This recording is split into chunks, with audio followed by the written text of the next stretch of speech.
at the time a plus yes allegations no edit yira senso buache edit abugina po edit esle wusu at the time wo heli no wo say ye na wo push the agenda omo corrupt na wo didi wakwa no tumu mayema wakwa ba emfa umbra Ghana nsem TVGH so wo frame adwoa searching ebusuafo apaba we ya okase oye journalist na odini juma ewo adom TV na adom FM na ende wake kana dwen de akere NDC for o kire se abra kwa me A+ etiga na ha ebo abandada no besen kwa me kire NPP led by his excellency Nana Dodankwa Kufuor no obo mutiri so tumi kwatra United Showbiz ekensem hu kwa me A+ mese mo say abembebo kwa me asare ayi oben NPP attempt from Cronfo to set to ayampia mu ye di na ye monde mu heli ni sa na ende mo so mo aba 4 months mu du ba bia na corruption na start PAP no keka you don't think far, you don't think madness, and you go think madness you go think far. Stand somewhere na kwa me plus individual dada de oye na kwa me plus so krade opri papa obi a NDC aban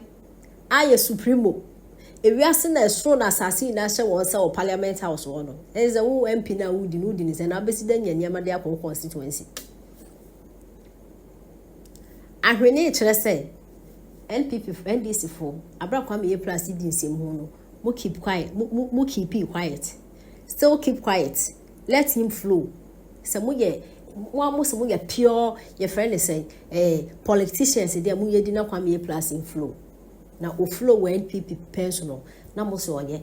nti se o flow mo pensional still now you saint so shut up things more dey etuya at the time a plus yes allegations no edit yira senso buache edit abugina po edit esle wusu at the time wo heli no wo say ye na wo push the agenda omo corrupt na wo didi wakwa no tumu and so didi wa ka wano tum na enjoy because ensana wo segu to am si ho no eno na wondom no nti ye di na enjoy we be a nay what at the time we heli A+ and ne we be cassette because you're in government no we a hypocrite. We a hypocrite say and no be a chuma no didi aban bi ote so na obona baso yodwom ye A+ corruption and they wo send nipa no cassette A+ we nya chum umpa na ye enti said yen so ye no said you so ye no said abian so be ye ire e na agi sanitary pad contract e wo kuro man na supply and no dey always resign ye mboa chief justice dey ni kunu tu kwan and the conditions of service ye ka ho bi no ye nyina di but code of ethics wa mahama o launch ye in 2012 no wa ma o yire wa ban ama o yire contract say on supply sanitary pad sika ya ananso ye 280 million and now yire na supply to select sanitary pad no na Yura Mahama President of the Republic ya manati asiese na ontie ni yese so taking this is the Ghana for na dwene say Ghana for yen kwasiafo a yes me ameti a ono an ka se me kwasia me gitum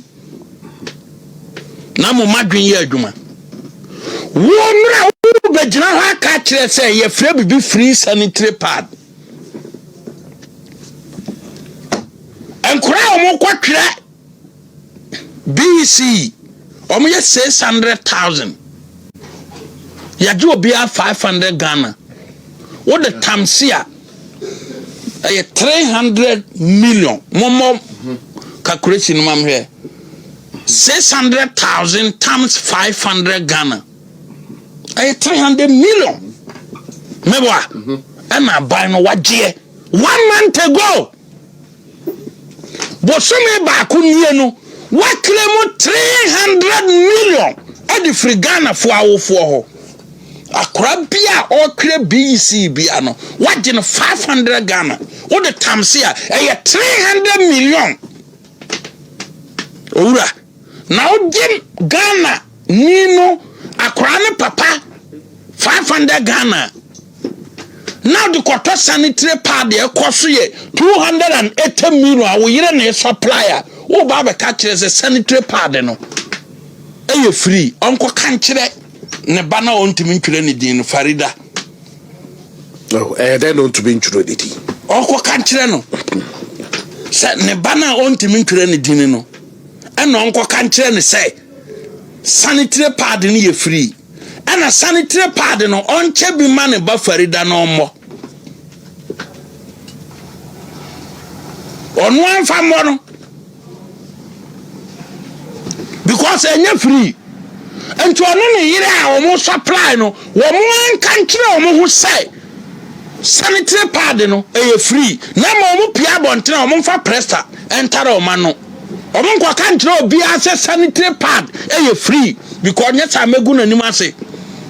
mo kan kire no me kan kire say wo bona mane ye so ma mo nkwa it's not just based on the sika na wagege no previously then anado ya kwa control social on GOBS sika for the past almost 8 years no crowd when you'll be a first in newo and buy no be free ho and I buy no asande aba akora bia tua 500 Ghana na no mo register yen wo mo ye 600,000 it will be tua 500 Ghana so the times here 300 million 1 month ago and you get akora 500 Ghana now come market na sanitary pad 18 series ani yasi sire queen de na 50 Ghana mebo a yasi sire queen de no yo was like queen sanitary pad yo say ade bia no grade ye dem ewo ade bia say grade I don't yes this one 20 Ghana 25 yeah South Atobi oh bidim bibo ai bidim atoma oh bidim bibo me ye bibo say na ba say sire queen de no kra na wo ta 50 Ghana what pocket 450 Ghana and to free ni man here because me a wo de ade na breme no what give me 500 Ghana nanra wakwa gina simpie so ka kire Ghana for say me the free sanitary pad aba and na me ba be Ghana for man ye say e tro na Mahamadi ye no on fa free sanitary pad bi anye den emai etu usunya kwanya enkra na me dia so afam framanu kobora man ye say na na chia me waba o man yene kwamba fo say me mebo amane say no awudi tro to where you're robbing Peter to pay Paul. Exactly. Your friend dig hole cover hole. I said I don't yes this one 20 Ghana 25 yeah South Atobi bidim bibo ai bidim atoma bidim bibo me ye bibo say sire queen de no kra na wo ta 50 Ghana what pocket 450 Ghana